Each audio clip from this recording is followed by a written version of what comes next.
Bonjour à toutes et à tous et bienvenue dans notre rendez-vous quotidien pour décrypter la langue française, non pas dans les livres, mais dans la vie de tous les jours.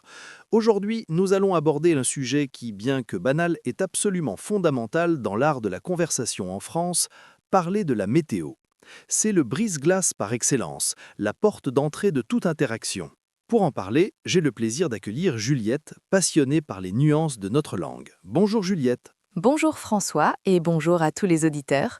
Je suis ravie d'être là pour parler de ce thème qui est en effet d'une richesse insoupçonnée, surtout quand on observe comment les Français l'utilisent. Ce n'est jamais juste une information, c'est un lien social. Exactement, c'est l'outil universel. Qu'on soit chez le boulanger, dans l'ascenseur ou même lors d'une première rencontre professionnelle, la météo est le terrain neutre idéal. Commençons par les bases. Quand on rencontre quelqu'un, la formule classique, surtout si on est en extérieur, c'est « quel beau temps, n'est-ce pas ?» ou « il fait gris aujourd'hui, hélas ». Tout à fait. Et ce qui est intéressant, c'est la petite tournure interrogative à la fin, n'est-ce pas? Ou même un simple «hein?» qui est une invitation tacite à la réponse, à l'échange. C'est le signal que vous cherchez une interaction. On pourrait aussi dire «on a de la chance avec ce soleil, vous ne trouvez pas?» Ah, la chance! L'idée que le beau temps est un cadeau éphémère qu'il faut savourer est très présente dans notre vocabulaire. Hier encore, le ciel était menaçant, il y avait de gros nuages bas. Aujourd'hui, on a un ciel d'un bleu azur. La différence est frappante. Elle l'est. Et pour décrire ces changements, on a une palette d'expressions. Si le temps est magnifique, on dit «il fait un temps splendide» ou plus familier «il fait un soleil de plomb» si c'est l'été et que la chaleur est écrasante. On ajoute aussi l'hyperbole pour exprimer le plaisir. C'est un temps à mettre le nez dehors. Et à l'inverse, quand le temps est exécrable, ce qui arrive souvent en automne ou en hiver, j'aime beaucoup l'expression « il fait un temps de chien ». C'est très imagé. Un temps de chien est parfait pour ce ciel plombé, cette pluie fine et constante, cette petite grisaille qui vous sape le moral. On a aussi «il pleut des cordes» ou «il tombe des hallebardes» pour la pluie torrentielle. Quand l'orage gronde, on dit que le temps est à l'orage et on peut même ajouter que le ciel est noir comme de l'encre. Et que dire du vent?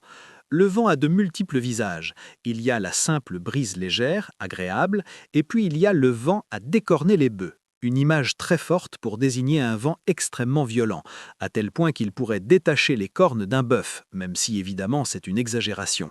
C'est typique de l'idiome français. On peut aussi dire «ça souffle fort aujourd'hui» ou si vous vivez dans une région où le vent est connu, vous allez dire «c'est le Mistral qui s'est levé» ou «la tramontane», ce qui localise tout de suite la conversation. D'ailleurs, la météo nous permet souvent d'introduire un aspect personnel. C'est là que le lien social se crée.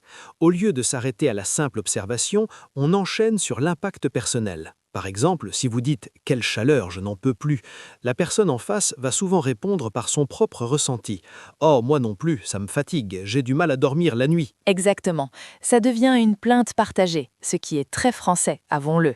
Ou au contraire, si le temps est parfait pour une activité, quel temps idéal pour une promenade en forêt? Ou j'espère que ça va se maintenir pour le week-end, j'ai prévu un barbecue. La projection dans le futur est un autre aspect essentiel. La météo est rarement un sujet du présent seul. On est toujours en train de la commenter par rapport au passé proche, finalement on a eu de la chance, la pluie n'a pas duré, ou par rapport à l'avenir. J'espère que ça va s'arranger pour demain. Et on utilise beaucoup le conditionnel pour ça. Est-ce qu'il ferait beau demain?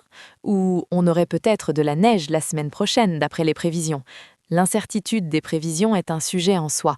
On les regarde, mais on ne leur fait jamais totalement confiance. C'est un peu le sport national, se plaindre des prévisions erronées. Météo France s'est encore trompé, ils avaient annoncé du soleil et regardez ça, il pleut à verse. Ce n'est pas tant une critique du service qu'une manière de commenter le caractère imprévisible de la nature. Absolument.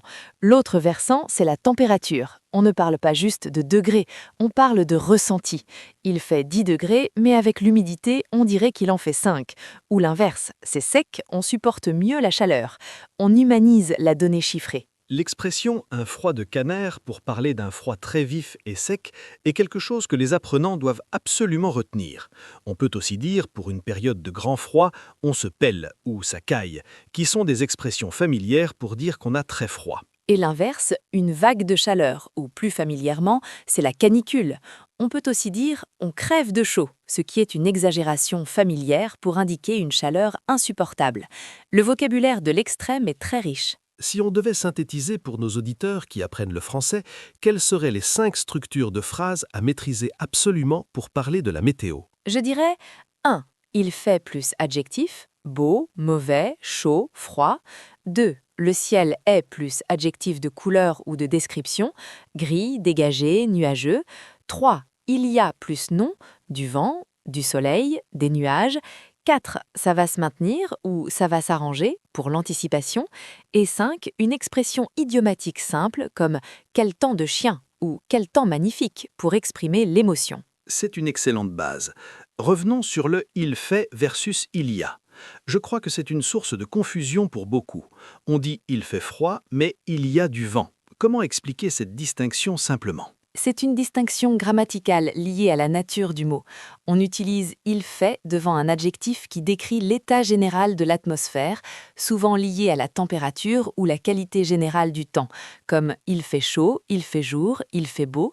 On utilise « il y a » devant un nom qui désigne un phénomène météorologique spécifique et quantifiable, comme « il y a du soleil »,« il y a de la brume »,« il y a des éclairs ». La clé est adjectif « il fait », nom « il y a ». Très clair. Et on ne dit jamais « il y a beau » ou « il fait de la pluie ». La pluie, c'est un verbe, il pleut. Et le phénomène neigeux, il neige. Tout à fait. Et ces verbes sont impersonnels, conjugués uniquement à la troisième personne du singulier. Il pleut, il a plu hier, il neigera demain. C'est une construction figée, très facile à retenir. Imaginons une situation de conversation courante. Je croise mon voisin dans l'escalier. Je commence. « Bonjour, ça a l'air de se rafraîchir un peu, non ?» Le voisin pourrait répondre « Bonjour, oui, enfin, on commençait à étouffer. J'ai vu aux informations que les températures allaient chuter en fin de semaine. » Et moi de renchérir « Ah, tant mieux, mais j'espère qu'on n'aura pas trop de pluie avec ça. C'est l'humidité que je supporte mal. » Réponse typique, pareil, un temps sec, même froid, c'est toujours mieux que cette pluie battante. Bonne journée à vous. Bonne journée. C'est un échange de 4 ou 5 phrases basées uniquement sur la météo qui a servi à établir un contact, à exprimer un ressenti commun et à se souhaiter le meilleur. C'est l'essence même de la conversation polie en France. Et il faut noter l'usage du verbe s'arranger ou se maintenir. Quand on parle de la météo, s'arranger signifie s'améliorer. J'espère que la pluie va s'arranger. Et se maintenir signifie rester stable, en général pour le beau temps. Espérons que ce beau temps va se maintenir. Autre tournure idiomatique, le ciel. On dit que le ciel est chargé quand il est plein de nuages, prêt à déverser de la pluie, ou qu'il est dégagé quand il est clair. Ou qu'il y a une éclaircie. C'est un terme très optimiste qui désigne un bref moment de soleil entre deux averses. On peut entendre « on a eu une petite éclaircie, j'en ai profité pour sortir ».